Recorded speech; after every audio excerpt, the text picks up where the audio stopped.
As many of you may know, this is Canada Day. And to celebrate Canada Day, I'd like to bring you a story about a pro-Taliban rapper in Canada that has been found being funded by taxpayer money. A rapper by the name of Manu Militari has been putting out songs glorifying the Taliban. Primarily he is anti-imperialist. He's an anti-imperialist rapper, but in the mainstream media, it just means you're a terrorist. Now, he has a video praising killing U.S. and Canadian soldiers, and it was removed from YouTube after QMI, which was the people who own The Sun, raised a hell of a lot of stink about it, along with some other people. Now, he did remove it himself after a lot of complaints.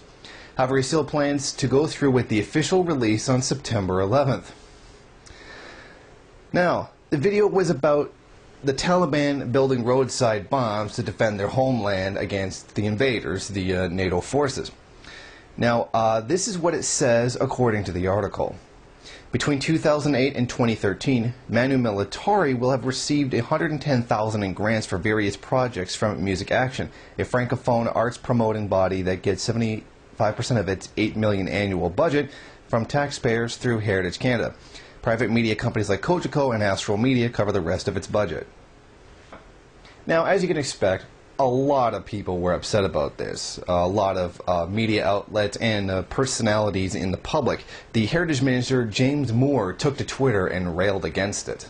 Music Action's contribution to this group does not meet the conditions of funding. We expect measures will be taken in response. Which means probably Music Action, who didn't know this was going to happen, is probably going to have its funding cut, seeing as how that is the #1 priority of this conservative government. Now, Stephen Harper himself also weighed in on the situation. He said it was a slap in the face to our military and veterans. Of course, what's not a slap in the face to the military and veterans is constantly defunding the programs that are supposed to take care of them and sending them to get killed based on a lie and the profits of the ruling elite. Now, this rapper is a big anti-imperialist rapper and all the things that go along with that, and I support him. Manu Militari, this is the first time I've ever heard of him. His video has been marked private from YouTube. There will be a link in the description to that video, although it is marked private, so you're not going to see it anyway. However, this is not so much typical as much as it is like to be expected. Of course, the government won't fund anything to criticize the government. Although we shouldn't be unsurprised by that, and that's what Manu Militari has been doing, criticizing the government, criticizing the war, being that our side, the Canadian military, the U.S. military, and the rest of the NATO forces are wrong in Afghanistan, and they are carrying out an imperialist conquest against the country that's cost the lives of 1.5 million people. And of course, the media cannot tolerate any kind of dissent from the official government line, despite the fact that a lot of right-wing media outlets have been screaming about everybody disagreeing with Stephen Harper, what with his 35% support approval rating. Now, very interesting here was to listen to QMI scream and rail that this is wrong and it's evil and this is a bad use of taxpayer money, and obviously, and taking the Fox News North position that they have, saying that government money shouldn't be spent at all. However, that at no point stops them from taking subsidies from the government. Regardless, here's the point that I would like to make. As Ezra Levant told the head of Chiquita to go fuck himself, he told him to go fuck his mother because he didn't want to purchase oil from Alberta's oil tar sands for whatever reason that he chose.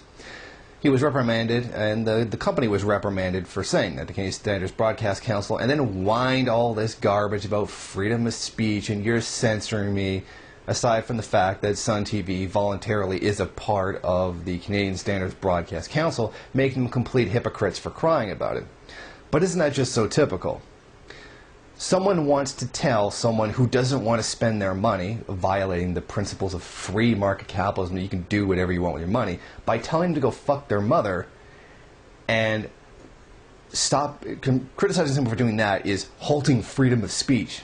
Yet someone in a very radical way is dissenting from the government. A member of the Canadian public is dissenting from the government line, and he's being told to shut up, and he's being censored, and he's being attacked. But isn't that very appropriate or something like QMI, who is doing a lot of the complaining, Sun Media, it's the same company, that telling someone to go F their mother because they don't want to purchase something is censorship and it's wrong. Yet somebody outlandishly, very aggressively criticizing the government is something that does need to be censored.